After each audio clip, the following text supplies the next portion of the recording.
I thank the member for Curtin. I call the member for Fowler. Thank you, Deputy Speaker. Every single day I try to do all I can to raise awareness of my son's cause.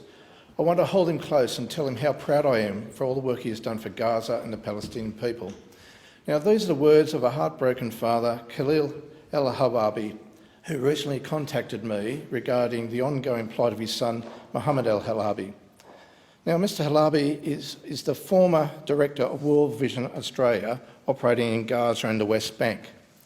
He was arrested on the 15th of June 2016 by the Israeli authorities on allegations of funnelling $50 million of World Vision money into the terrorist group Hamas. The father of five, responsible for supervising humanitarian relief programs for World Vision, was declared by the United Nations in 2014 as a humanitarian hero. It has now been more than 4 years since his arrest, with the Israeli prosecutors yet to prove the allegations made against him or order his release.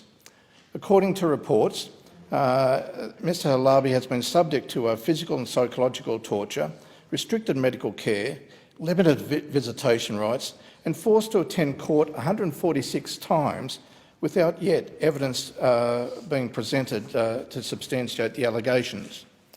Mr El Halabi's Jerusalem-based lawyer has also been obstructed at every turn.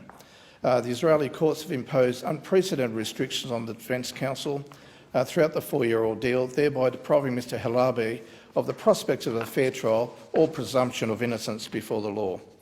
His lawyer argues that this is a very clear case of political bias, stating that Mr Mohammed is the scapegoat for a misinformation campaign to intimidate international humanitarian organisations working in Gaza.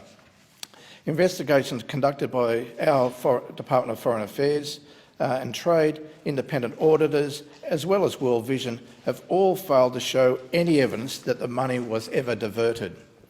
World Vision has even gone so far as to say the allegations are incomprehensible and that Mr El Halabi simply did not have access to that amount of money in question. With no evidence presented thus far by the Israeli authorities to substantiate the charge against Mr El Halabi, it is imperative that the international community continues to place public pressure on Israel to finalise Mr Halabi's trial without further delay.